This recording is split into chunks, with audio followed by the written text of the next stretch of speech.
we try to eat our own dog food. We have to exhibit and do live events because it's what we do for others. So we have to walk, if we're going to talk the talk, we have to walk the walk.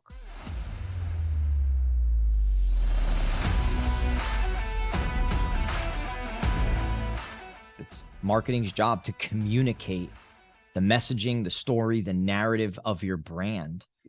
I mean, we're smack in the middle of trying to do it. I mean, we're an 11-year-old company and we're kind of reinventing ourselves in the last year and a half. We're building a new website. We're going with all new messaging, all new narrative, because we've changed. We're different. We think there's a different future. So Yeah, that's, let's dig into that a little bit further. I mean, you're also exhibiting, you're also doing branding exercises, right? Marketing exercises. Can you tell me a little bit about your approach and kind of the reasons behind it?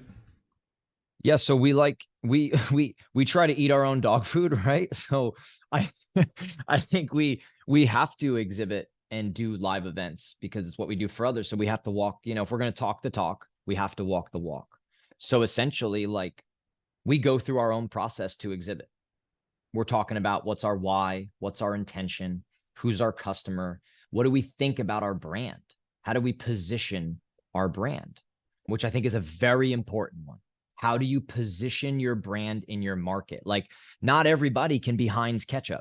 You're just not. Like, they're the category leader, right?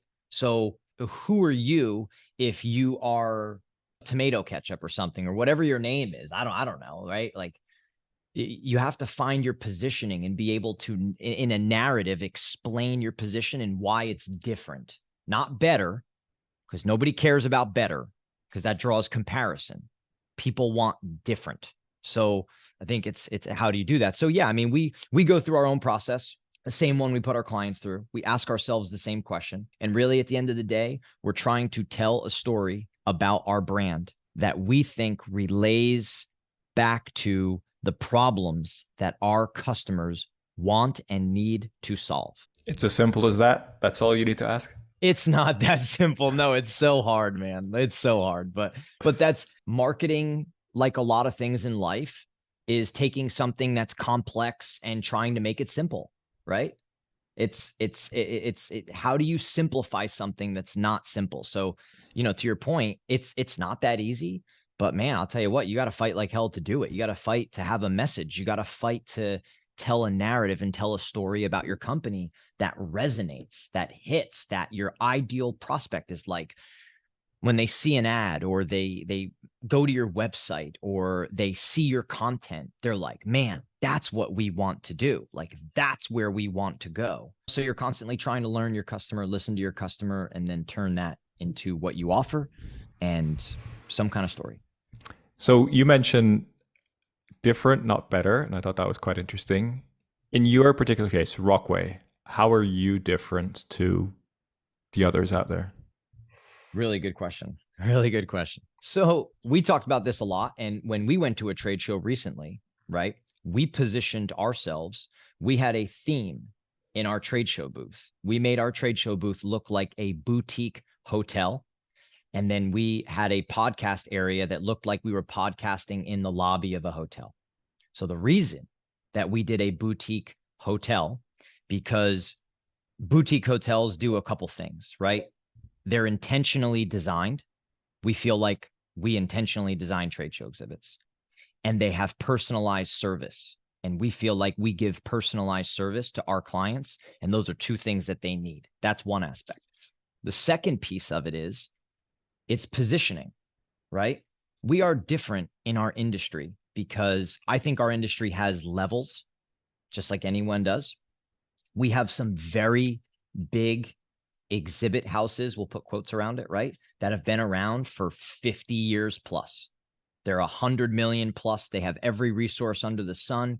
They're very good at what they do. They're massive, but they're a little big. They're a little slow, probably slow to change. If you're not $1 million plus client or 5 million plus client, you're probably not going to always get the time of day that you should. You're probably working with a junior person, right? So the position we thought we could take was we're smaller, right? But we kind of felt like we are boutique ourselves. We're high end. We do really good work. We do really high level, strategic, intentional design, personalized work, but we're small enough to give you that attention, that attention to detail that I think some people can't get at bigger shops. And then those people, they don't really want to work with companies that are like lesser than us because they're, I don't want to call them chop shops, but they're just like, they're kind of turn and burn exhibit houses. They'll sell you anything. So that's kind of how we positioned ourselves in terms of how we think we are different. It's that intentional strategic approach and personalized service. You also recommend that idea of sort of content creation while you're doing the trade show activation. Yeah, so I'll say the second part first on the podcast. I mean, look, when you go to a trade show, you're at an event. I mean, you are there to stand out. You're there to garner attention. You have to do something that stands out, that is different.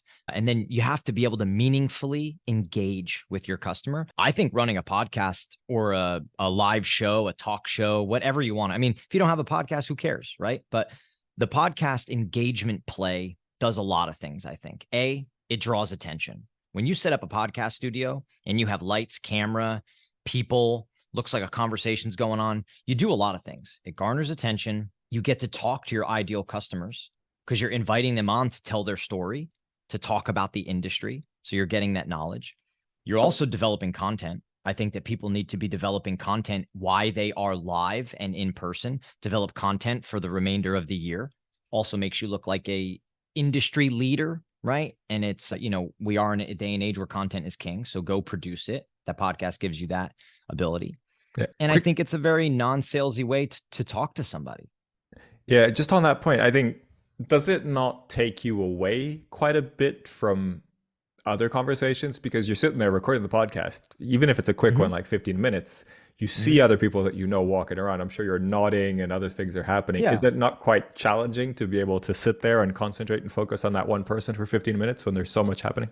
I just think you have to have the team set up to do so, right? Like when we ran it in our booth, I was talking to everybody. And then I have our person from our marketing team came and produced the podcast. So we were focused on the podcast. We were focused on the guests, focused on the personalization of the conversation, getting to know them, while 3 of my other team members were really working our booth. They were, getting people to come in, to get them signed up for the podcast. It was an opener to a lot of conversations because I think a lot of times on the show floor, people get like, they need to like grab people out of the aisle and be like, hey, do you want to, it's like, I just think that's a tough scenario, right? It's like a meat market. You got to find a way to creatively engage. I mean, the number of people that walked up and were like, hey, what are you guys doing over here? Was pretty cool. So nice. It's an easier conversation, less salesy, gives you really good reason to follow up. You're like, hey, here's this video clip of you talking on the show. You said this thing about A, B, and C. It was awesome.